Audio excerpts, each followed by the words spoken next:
Social media giant Meta is set to get rid of third-party fact-checkers in the US.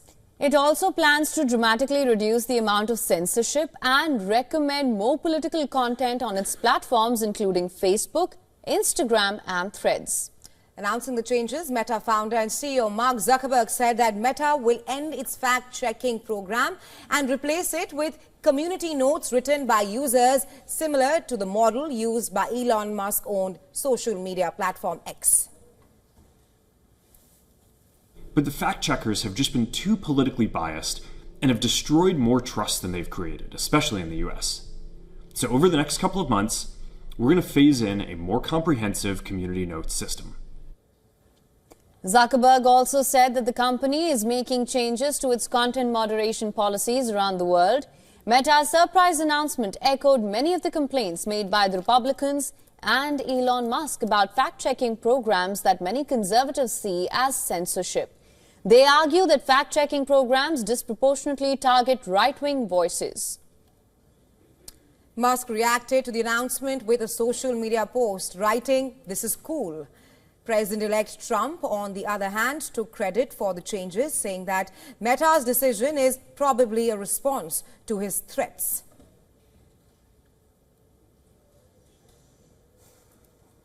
Today it would stop putting fact checks on its website and instead allow community.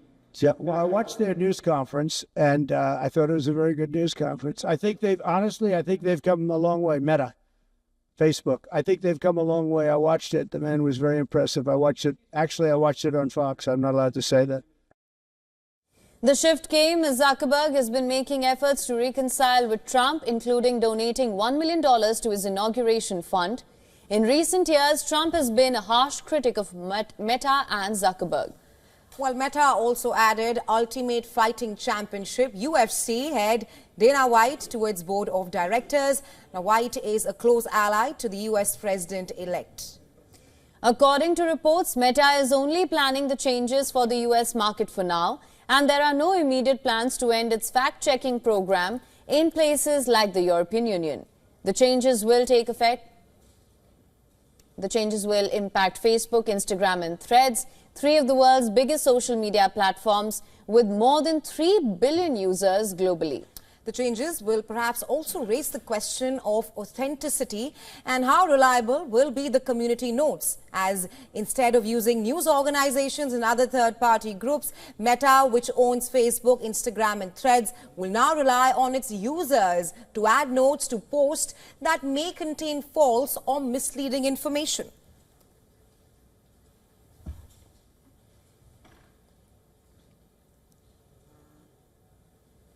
For more on this, we are now being joined live by Michael Owens from Georgia. He is the president of US Global Center for Cyber Policy. Thank you so much for joining us.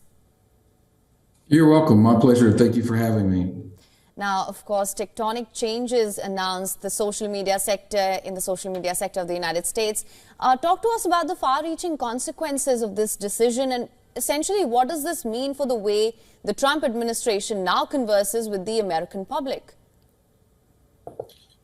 But, this has potential to have far-reaching consequences, and it's potentially one of the most consequential things that we've seen recently relating to censorship and how, Meta as a platform has focused on how they say they want to handle freedom of speech. Meta is positioning themselves, in this where they say they are commitment to free expression. But that also could lead to potentially false or misleading information, and that can remain unchanged. Now, unfortunately, former President Trump, has constantly had battles about this and even gone to his own social media platform, Truth. And, it's been really challenging as we think about how we move forward and making sure that that platform from Meta is something that will still be enforced by community standards that, are making sure that we don't have harmful content, making sure that there's protection against hate speech or violence, and make sure that we're relying less on, the third-party fact checkers to verify everyday posts and news. I think it's needed. Unfortunately, or it's just a reality that when many people see something on the internet, they see something on Facebook, they believe it as fact. And so having the necessity there to have fact checking, that we can have confidence when we read something that it has been fact checked, is very important. So not being able to have that is going to be huge. You know, the implications of misinformation is almost unfathomable when we're dealing in a time to where the news cycle is so fast and there's so much information that's constantly coming out, especially in areas like elections, public health, and climate change, where there's, you know, a higher propensity to have conspiracy theories that are out there, where, you know, the average consumer really needs information that they can trust. Right, Mr. Owens, you clearly mentioned that this move perhaps raises questions on the authenticity. But Zuckerberg, during his announcement, he said that more free speech and fewer mistakes. I want to seek your assessment if this move by Zuckerberg is perhaps to stay on the right side of the president-elected before the inauguration day, because we've known in the past that Facebook had banned Trump after the January 6th Capitol riots. Yeah, you know, there's a history with trying to determine what side, you know, the good side or bad side of Trump that Mark Zuckerberg is on, and they've had times where it seems they've been rather friendly, and times where that relationship has been rather cold. Obviously, you can't discount the timing of something like this when it comes to President Trump and how he reacts to wanting to make sure that he has control over the media. And, you know, that's probably the scariest part about this. And, you know, a lot of the work that I do is in the cybersecurity space and ensuring that we protect and have integrity, right? Confidentiality around data and making sure that there's integrity. And that means making sure that the data that you are reading, that you can have faith in it and that it's validated, it's been verified.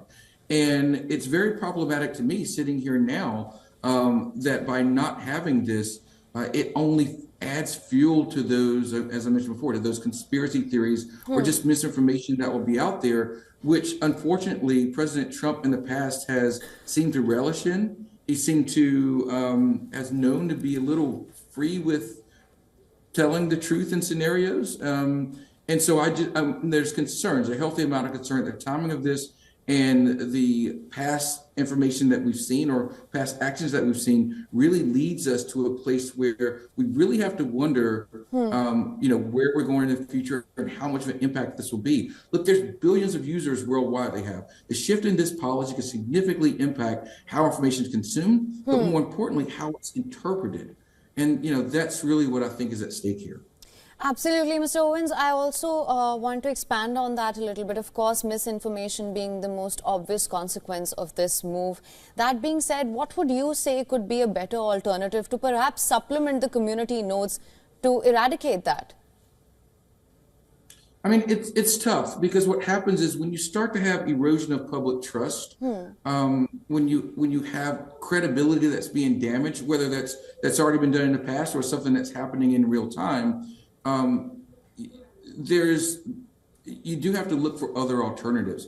You know, I always encourage people to look for second and third sources of information. You know, not to take anything that you read at face value. You know, whether that is information on Facebook or anywhere else.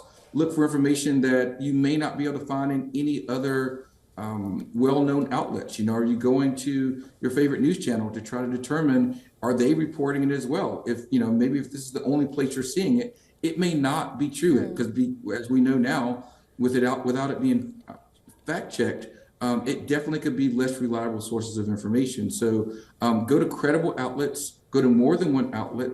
But, you know, my concern is even further than that, because again, when we start to think about, you know, this election just ended in the United States, when we start to think about further elections around the world, you look at items like potentially voter manipulation, you know, misinformation about candidates or about a candidate's policy. If those things go unchecked, it definitely can impact, you know, have global impact on different elections, as well as foreign interference. You know, right. We know that elections around the world have been interfered with different entities, and we want to make sure that we have credibility and we have outlets like Facebook that can remain and hold that credibility. Right, Mr. Owens, thank you so much for joining us on World DNA and sharing your thoughts and insights on this story. You're welcome. Thank you for having me.